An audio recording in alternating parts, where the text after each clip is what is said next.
ಹರೇ ಕೃಷ್ಣ.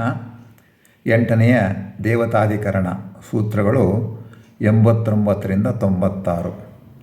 ದೇವತ್ವ ಯೋಗ್ಯರಾದ ಮನುಷ್ಯರಿಗೆ ಮನುಷ್ಯತ್ವ ಜನ್ಮದಲ್ಲಿಯೂ ಹಾಗೆಯೇ ದೇವತ್ವವು ಪ್ರಾಪ್ತವಾದಾಗಲೂ ವೇದವಿದ್ಯಾಧಿಕಾರವು ಇರುತ್ತದೆ ಎಂದು ಈ ಅಧಿಕರಣ ಸಾರುತ್ತದೆ, ಪ್ರೂವ್ ಮಾಡ್ತದೆ.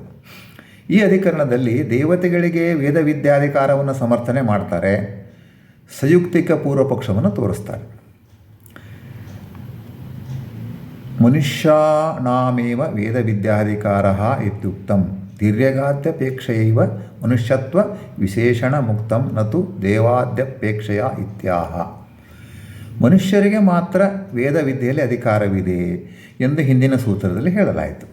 ಪಶು ಪಕ್ಷಿ ಮೊದಲಾದವುಗಳಿಂದ ಬೇರ್ಪಡಿಸುವುದಕ್ಕೋಸ್ಕರ ಅಧಿಕಾರ ಶಬ್ದಕ್ಕೆ ಮನುಷ್ಯ ಎಂಬ ವಿಶೇಷಣ ಕೊಡಲಾಗಿದೆಯೇ ಹೊರತು ದೇವತೆಗಳನ್ನು ಬಿಡುವುದಕ್ಕೋಸ್ಕರವಲ್ಲ ಎಂದು ಸೂತ್ರಕಾರ ಹೇಳ್ತಾರೆ.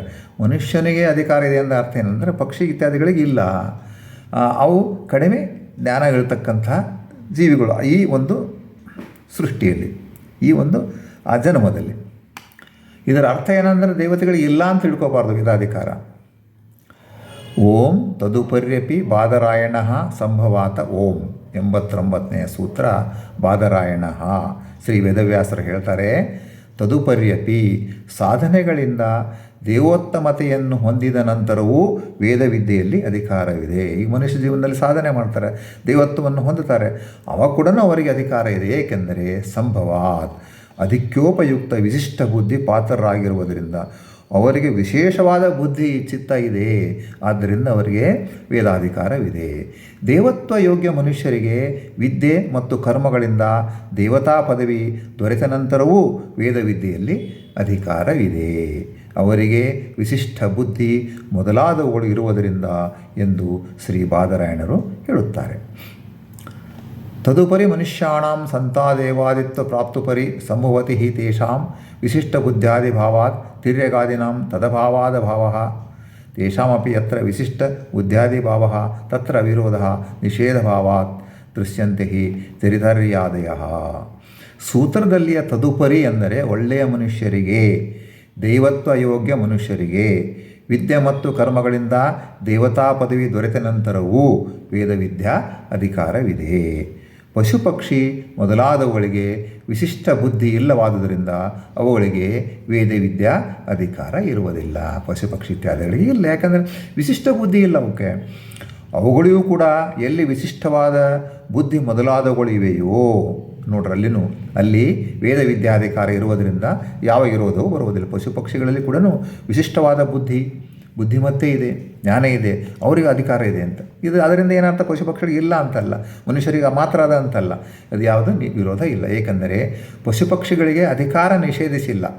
ಜರಿತಾದಿ ಮೊದಲಾದ ಪಕ್ಷಿಗಳಿಗೆ ವೇದವಿದ್ಯೆಯಲ್ಲಿ ಅಧಿಕಾರ ಕಂಡಿದೆ. ವೇದವಿದ್ಯೆಯಲ್ಲಿ ಆ ಜರಿತಾರಿ ಪಕ್ಷಿಗಳಿಗೆ ಅಧಿಕಾರ ಇದೆ. ಖಾಂಡವಧನ ಪ್ರಸಂಗದಲ್ಲಿ ಗೊತ್ತಾಗ್ತದೆ. ಹಿಂದೆ ಖಾಂಡವಧನ ಪ್ರಸಂಗದಲ್ಲಿ ಆ ವನದೊಳಗೆ ವಿಶಿಷ್ಟ ಬುದ್ಧಿಯುಳ್ಳ ಜರಿತಾರಿ, ಸಾರಿಸೃಕ್ವ, ಸ್ತಂಭಮಿತ್ರ ಮತ್ತು ದ್ರೋಣ ಎಂಬ 4 ಸಹೋದರ ಪಕ್ಷಿಗಳಿದ್ದವು. ಅವುಗಳಲ್ಲಿ ಜರಿತಾರಿಯು ಹಿರಿಯ ಪಕ್ಷಿ. ಅಗ್ನಿಯಿಂದ ಬಾಧೆ ಉಂಟಾಗಲು ಅಗ್ನಿಯಿಂದ ನಮ್ಮನ್ನು ರಕ್ಷಿಸು ಎಂದು ಸಹೋದರ ಪ್ರಾರ್ಥನೆ ಮೇರೆಗೆ ಜರಿತಾರಿಯು ಅಯಭಗ್ನೇ ಜರಿತಾ ಎಂಬ ಮಂತ್ರದಿಂದ ಅಗ್ನಿಯನ್ನು ಪ್ರಾರ್ಥಿಸಿದನು. ಇದರಿಂದ ಆ 4 ಪಕ್ಷಿಗಳ ರಕ್ಷಣೆ ಆಯಿತು. ಖಾಂಡವಧನ ಪ್ರಸಂಗವನ್ನು ಬೇಕಾದ್ರೆ ನೀವು ಕೇಳ್ರಿ, ಮಹಾಭಾರತದಲ್ಲಿ ಬರ್ತದೆ. ದೇವತೆಗಳಿಗೆ ವೇದವಿದ್ಯಾಧಿಕಾರದ ದಾಢಾರ್ಥವಾಗಿ ಆಕ್ಷೇಪಪೂರ್ವಕ ಸಮಾಧಾನವನ್ನು ಇಲ್ಲಿ ಹೇಳ್ತಾರೆ. ಓಂ ವಿರೋಧ ಕರ್ಮಣೀತಿ ಚೆನ್ನಾನೇಕ ಪ್ರತಿಪತ್ತೇ ದರ್ಶನಾತ್ ಓಂ 90ನೆಯ ಸೂತ್ರ. ದೇವತ್ವ ಸಾಧಕವಾದ ಯಜ್ಞಯಾಗಾದಿ ಕರ್ಮಗಳಲ್ಲಿ ವಿರೋಧ ವ್ಯರ್ಥತೆಯು ಇತಿ ಚೇತ್ ಹೀಗೆ ಆಕ್ಷೇಪಿಸುವುದು ನ ಯುಕ್ತವಲ್ಲ. ಅನೇಕ ಮನುಷ್ಯೋತ್ತಮರಿಗೆ ಪ್ರತಿಪತ್ತೇ ದೇವತ್ವ ಪ್ರಾಪ್ತಿಯ ವಿವೇಕವು ದರ್ಶನಾತ್ ಶ್ರುತಿಗಳಲ್ಲಿ ಪ್ರಮಿತವಾಗಿರುವುದರಿಂದ.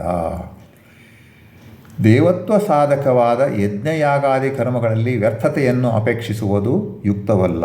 ಇದರ ಅರ್ಥ ಅಂದರೆ ಯಜ್ಞಯಾಗಾದಿ ಕರ್ಮಗಳಿಗೆ ವ್ಯರ್ಥ ಇಲ್ಲ, ಅದಕ್ಕೆ ಫಲ ಇದ್ದೇ ಇದೆ, ದೈವತ್ವ ಸಾಧಕವಾದಂಥ ಫಲ ಇದ್ದೇ ಇದೆ. ಏಕೆಂದರೆ ಅನೇಕ ಮನುಷ್ಯೋತ್ತಮರಿಗೆ ದೇವತ್ವ ಪ್ರಾಪ್ತಿಯ ವಿವೇಕವು ಶ್ರುತಿಗಳಲ್ಲಿ ಪ್ರಮಿತವಾಗಿದೆ. ಅನೇಕ ಮನುಷ್ಯೋತ್ತಮರು ಯಜ್ಞಯಾಗಾದಿಗಳನ್ನು ಮಾಡಿ ನಿತ್ಯ ಕರ್ಮಗಳನ್ನು ಮಾಡಿ ದೈವತ್ವವನ್ನು ಪ್ರಾಪ್ತಿ ಮಾಡಿದಂಥ ಅನೇಕ ಉದಾಹರಣೆಗಳು ಶ್ರುತಿಗಳಲ್ಲಿ ಇವೆ.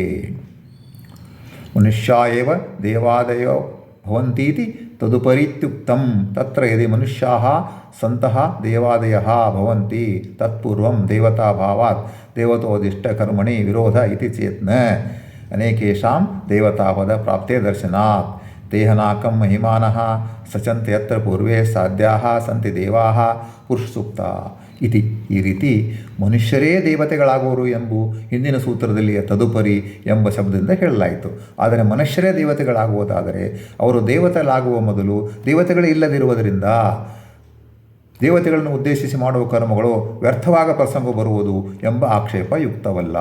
ಏಕೆಂದರೆ ಅನೇಕ ಮನುಷ್ಯರು ದೇವತಾ ಪದವಿಯನ್ನು ಪಡೆದರು ಎಂದು ವೇದಗಳಲ್ಲಿ ಕಂಡುಬರ್ತದೆ. ಅಂದರೆ ಈ ಮನುಷ್ಯರು ದೇವತೆ ಆಗಬೇಕು ಅಂಥೇಳಿ ಏನು ಕರ್ಮಗಳನ್ನು ಮಾಡ್ತಾರಲ್ಲ, ದೇವತೆಗಳನ್ನು ಉದ್ದೇಶಿಸಿ ಕರ್ಮಗಳು ಮಾಡ್ತಾರೆ. ಆ ಟೈಮ್ನಲ್ಲಿ ದೇವತೆಗಳು ಇರೋದಿಲ್ಲಲ್ಲ ಅಂತ ಹಿಂಗೆ ಇಲ್ಲ, ಹಾಗೆಲ್ಲದು ಕಂಟಿನ್ಯೂಸ್ ಪ್ರಾಸೆಸ್ ಅದು.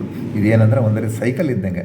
ಆಲ್ರೆಡಿ ಅನೇಕ ಮನುಷ್ಯರು ದೇವತಾ ಪದವಿಯನ್ನು ಹೊಂದಿದ್ದಾರೆ, ಅವರು ಮೋಕ್ಷರಾಗ್ತಾರೆ, ಮತ್ತು ಅನೇಕ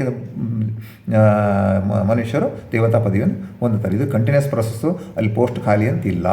ದೇಹನಾಕಂ ಸಂತಿ ದೇವಾಹ ಎಂದು ಪುರುಷ ಸೂಕ್ತದಲ್ಲಿಯೂ ಅದನ್ನು ಪುಷ್ಟೀಕರಿಸಿದೆ. ಮಂತ್ರಾರ್ಥ ದೇವತ್ವ ಯೋಗ್ಯ ಮನುಷ್ಯರು ಜ್ಞಾನರೂಪ ಕರ್ಮರೂಪ ಯಜ್ಞದಿಂದ ಯಜ್ಞರೂಪದ ವಿಷ್ಣುವನ್ನು ಪೂಜಿಸಿದರು ಅಂತ ಹೇಳ್ತದೆ. ಈ ಕಾರಣಗಳಿಂದ ಅವರು ದೇವತಾ ಪದವಿಯನ್ನು ಹೊಂದಿ ಮುಖ್ಯ ಲೋಕಾಧಿಪರಾದರು. ಏನು ಒಂದೊಂದು ಲೋಕಗಳಿಗೆ ಅಧಿಪತಿಗಳಾದರು, ಒಂದೊಂದು ಕಾರ್ಯಗಳಿಗೆ ಅಧಿಪತಿಗಳಾದರು. ಮಹಾತ್ಮರಾದ ದೇವತೆಗಳು ಪುನಃ ತಮ್ಮ ಅಧಿಕಾರಾವಧಿ ಮುಗಿದ ಬಳಿಕ ಪೂರ್ಣ ಸುಖಾತ್ಮಕವಾದ ಮೋಕ್ಷವನ್ನು ನಾಕಂ ಪಡೆದರು. ಆ ಮೋಕ್ಷದಲ್ಲಿ ಪೂರ್ವಕಲ್ಪದಲ್ಲಿ ಮುಕ್ತರಾದ ಸಾಧ್ಯಾದಿ ದೇವತೆಗಳಿದ್ದಾರೆ ನೋಡ್ರಿ. ಅಂದರೆ ಅವರು ತಮ್ಮ ಕರ್ಮಗಳನ್ನು ಮುಗಿಸಿದ ಮೇಲೆ ರಿಟೈರ್ ಆಗ್ತಾರೆ. ರಿಟೈರ್ ಆಗಿ ಅಲ್ಲಿ ಹೋಗ್ತಾರಲ್ಲಿ ನಾಕಮ್ಮಲ್ಲಿ ಏನಂದ್ರೆ ಅಲ್ಲಿ ತ್ರಿಧಾಮಕ್ಕೆ ಹೋಗ್ತಾರೆ, ಮೋಕ್ಷಕ್ಕೆ ಹೋಗ್ತಾರೆ. ಅಲ್ಲಿ ಇವರಿಗಿಂತ ಮೊದಲು ಇದ್ದವರು ರಿಟೈರ್ಡ್ ಆದವರು ಅಲ್ಲಿದ್ದಾರೆ, ದೇವತೆಗಳನ್ನು ಕಾಣ್ತಾರೆ. ಅಂದರೆ ಕಂಟಿನ್ಯೂಸ್ ಪ್ರಾಸೆಸ್ ಅದು. ದೇವತೆಗಳಲ್ಲಿ ವಸು ರುದ್ರ ಆದಿತ್ಯ ಮರುತ್ ಮುಂತಾದ ಅನೇಕ ಪ್ರಕಾರಗಳು ಇರುತ್ತವೆ. ದೇವತಾ ಪದವಿಯು ಶಾಶ್ವತ, ಪದವಿ ಶಾಶ್ವತ.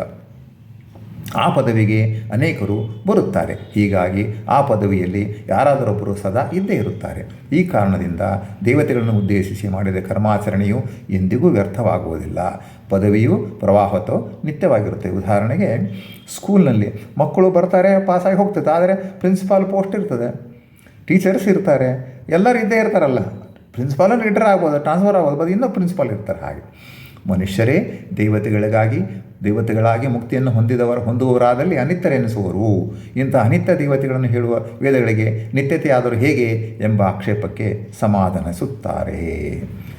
ಮುಕ್ಷಿಯನ್ನು ಹೊಂದುತ್ತಾರಲ್ಲ, ಅವರು ಅನಿತ್ಯರಲ್ಲ. ಮತ್ತು ಯಾಕಂದ್ರೆ ಅಲ್ಲಿ ಸ್ವಲ್ಪ ದಿವಸ ಪೋಸ್ಟ್ನಾಗ ಇರ್ತಾರೆ, ಮತ್ತು ಮುಕ್ತಿ ಹೊಂದ್ತಾರೆ, ಅನಿತ್ಯ ಅಂತ ಹಿಂಗೆ ಅಂತ ಆಕ್ಷೇಪಕ್ಕೆ